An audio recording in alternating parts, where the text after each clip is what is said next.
Hello friend, स्वागत है आप सभी का हमारी सोशियोलॉजी क्लासेस में। यहाँ हम सोशियोलॉजी से रिलेटेड कॉन्सेप्ट आपको क्लियर करवा रहे थे। तो यह इस सेशन का अगला वीडियो है जहाँ हम सोशियोलॉजी के एमसीक्यू सॉल्व करवाएंगे। तो चलिए आज के पहले वीडियो क्वेश्चन पे। किसने कहा परिस्थितियाँ ग्रहण की जाती हैं जबकि भूमिकाएँ संपादित की जाती हैं? Option A Linton, option B Benedict, option C MacIver और ऑप्शन डी वी स्ट्रीट। तो आप सभी को बताना है, पहले आप सभी लोग गेस कीजिए, इसके बाद हम इसका राइट आंसर बताते हैं। तो चलिए, इस क्वेश्चन का राइट आंसर होगा ऑप्शन ए राल्फ लिंटन। आइए नेक्स्ट क्वेश्चन पे चलते हैं। अजीज परिस्थिति तथा प्रदत्त परिस्थिति में किसने अंतर किया है? आप सभी लोग ऑप्शन पढ़िए, इसके बाद आंसर देने की कोशिश कीजिए। तो चलिए, इस क्वेश्चन का राइट आंसर होगा ऑप्शन ए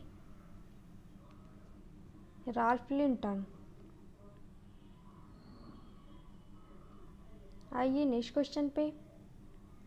शब्द काष्ठा किस भाषा का है या किस भाषा से संबंधित है?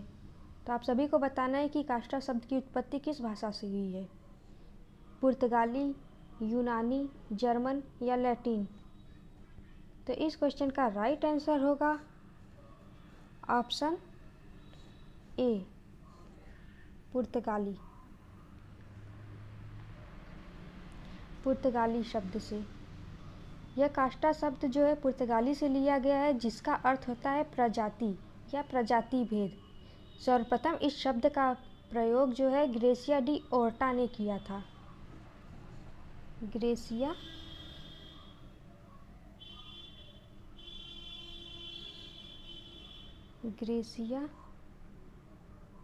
D aorta.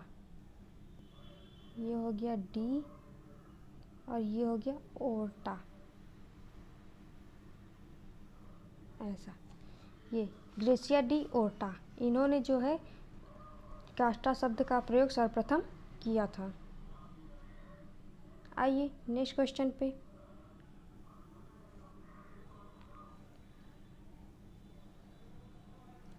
निम्नांकित में से किसने जाति को एक बंद वर्ग के रूप में वर्णन किया है? जाति को एक बंद वर्ग के रूप में।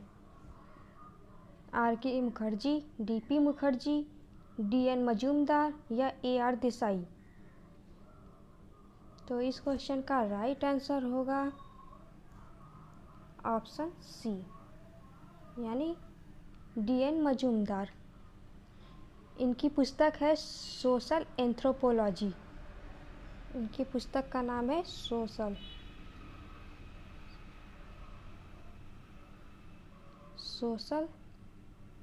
एंथ्रोपोलॉजी।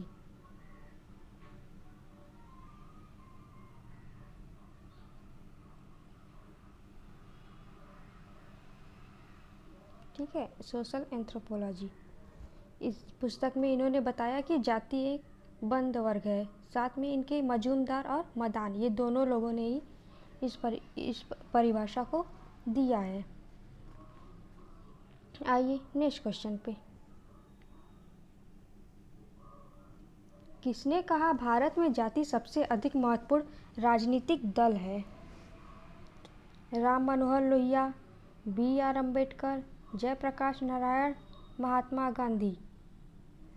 तो इस क्वेश्चन का राइट आंसर हो जाएगा आपका option number C, Jayaprakash Narayan. इन्होंने बताया था कि भारत में जाति सबसे अधिक महत्वपूर्ण राजनीतिक दल है। आइए नेक्स्ट क्वेश्चन पे चलते हैं। जाति राजनीति का कैंसर है, निम्नलिखित में से किसने यह कहा है? घुरिये, मजूमदार, डी आर गाडगिल या कूले? यह एग्ज़ाम में पहले भी पूछा जा चुका है। तो इस क्वेश्चन का राइट आंसर होगा ऑप्शन सी, DR गाडगिल। इन्होंने बताया कि जाति जो है राजनीति का कैंसर है। इन्होंने ऐसा क्यों कहा? क्योंकि ये मानते हैं कि राष्ट्र निर्माण और राष्ट्रीय एकीकरण और आधुनिकीकरण में जो है कि जाति व्यवस्था बाधक है, इसलिए इन्होंने जाति को राजनीति का कैंसर कहा है। आइए नेक्स्ट क्वेश्चन पे। जाति व्यवस्था का आधार है। ऑप्शन ए धर्म, बी कर्म, ऑप्शन सी जन्म, ऑप्शन डी सामाजिक संगठन। यह तो आप सभी को पता होगा। इस क्वेश्चन का राइट आंसर होगा ऑप्शन सी। जाति व्यवस्था जो है जन्म पर आधारित है। आइए नेक्स्ट क्वेश्चन पे। निम्नलिखित में से कौन सा एक कथन जाति के लिए सही नहीं है? ऑप्शन ए है जाति व्यवस्था में भोजन पर प्रतिबंध पाए जाते हैं। ऑप्शन बी जाति व्यवस्था जन्म पर आधारित है। ऑप्शन सी जाति व्यवस्था में संस्तरण पाया जाता है। ऑप्शन डी जाति व्यवस्था में संस्तरण नहीं पाया जाता है। तो ये तो बहुत ही सिंपल क्वेश्चन है, आप सभी लोग को पता है इसका आंसर।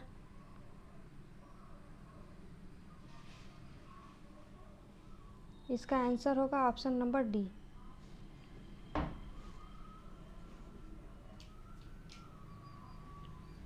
जाति व्यवस्था में संस्तरण नहीं पाया जाता, ऐसा नहीं है, जाति व्यवस्था में संस्तरण पाया जाता है। तो चलिए नेक्स्ट क्वेश्चन पे। जीएस घुरिये के अनुसार निम्नलिखित में से कौन जाति की विशेषता नहीं है? तो इनके अनुसार बताना है कि कौन सी एक जाति की विशेषता नहीं है। संस्तरण, विवाह का प्रतिबंध, व्यवसाय के प्रतिबंध, चुनाव का अभाव, भोजन तथा सामाजिक सहवास पर प्रतिबंध। तो इस क्वेश्चन का राइट आंसर होगा ऑप्शन सी। व्यवसाय के प्रतिबंधित, चुनाव का अभाव। घुरिये ने जो है जाति व्यवस्था की संरचना के आधार पर 6 महत्वपूर्ण विशेषताओं का इन्होंने उल्लेख किया, जिनमें पहला है समाज का खंडात्मक विभाजन, दूसरा है संस्तरण यानी कि हायरार्की, तीसरा है खान पान और सामाजिक सहवास पर प्रतिबंध, चौथा है नागरिक तथा धार्मिक नियोग्यताएं और विशेषाधिकार, पांचवा है व्यवसाय के स्वतंत्र चुनाव पर नियंत्रण और छठा है विवाह पर प्रतिबंध। इन्होंने ये 6 विशेषताएं बताई हैं जाति व्यवस्था की, लेकिन इन्होंने व्यवसाय के प्रतिबंध, चुनाव का अभाव ये नहीं बताया है। यहाँ दिया गया है व्यवसाय के स्वतंत्र चुनाव पर नियंत्रण। तो इस क्वेश्चन का राइट आंसर हो जाएगा ऑप्शन सी। आइए नेक्स्ट क्वेश्चन पे चलते हैं। लुई ड्यूमा ने जाति को निम्नलिखित में से किस आधार पर संप्रत्ययीकृत किया? ऑप्शन ए सामाजिक विविधीकरण एवं अस्पृश्यता, वर्ग एवं असमान शक्ति संबंध, सी है पवित्र एवं अपवित्र का द्वंद्वात्मक विरोध, डी है कार्यपरक एकता एवं विभेदीकरण। तो इस क्वेश्चन का सही आंसर होगा option number C. Option number C इसका सही आंसर होगा।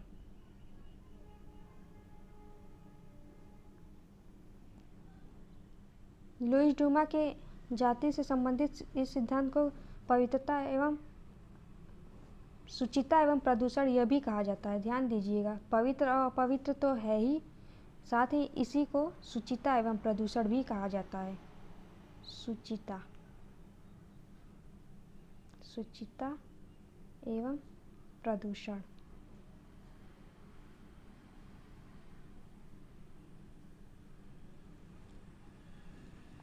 आइए नेक्स्ट क्वेश्चन पे।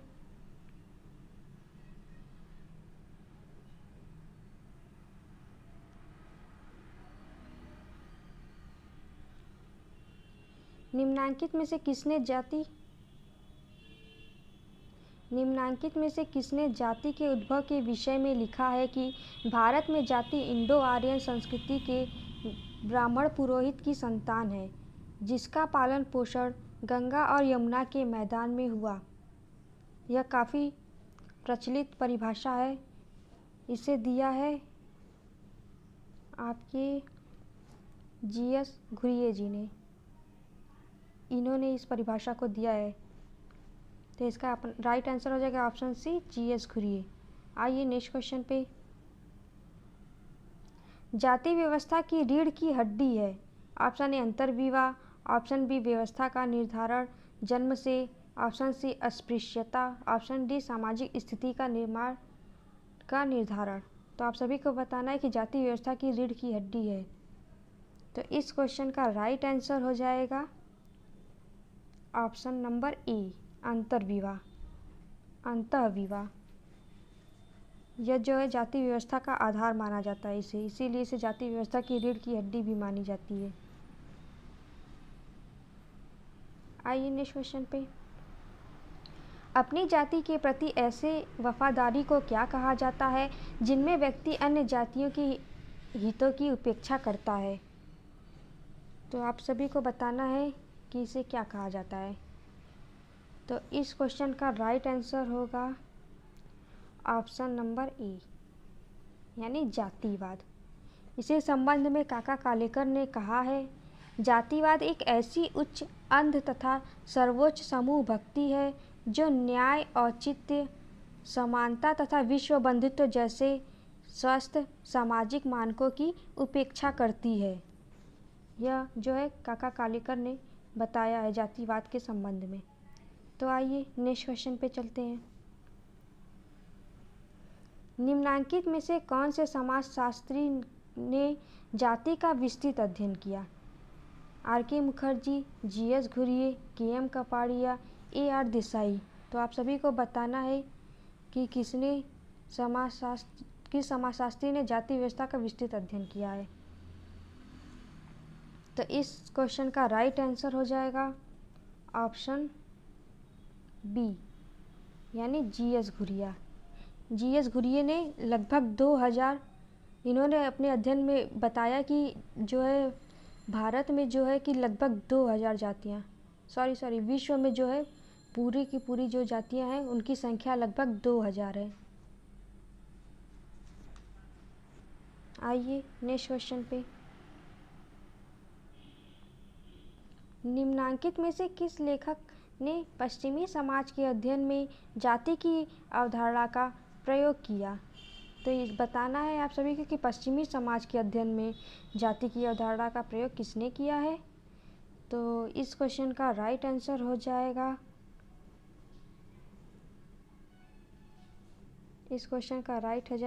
Option number A, डब्ल्यू.एल. वार्नर। इन्होंने जो है अमेरिका का अध्ययन किया और इस पर इन्होंने जाति व्यवस्था सिद्धांत को दिया है। वार्नर की जो है एक और उपागम जो है प्रसिद्ध है, उसे क्या कहते हैं। तो उसे कहते हैं ख्याति सूचक। क्या है?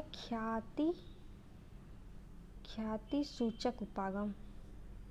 काफ़ी इम्पॉर्टेंट है, एग्ज़ाम में कई बार पूछा भी जा चुका है कि ख्याति सूचक उपागम के जो है किसने दिया है। तो ये होगा डब्ल्यू.एल. वार्नर ने।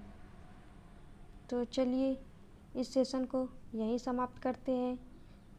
वीडियोज़ अच्छी लगी हो तो लाइक करें, साथ ही शेयर करें, चैनल को सब्सक्राइब करें, बेल आइकन को प्रेस कर दें ताकि हमारी वीडियोज़ की आने वाली नोटिफिकेशन आपको मिलती रहे। Thank you so much.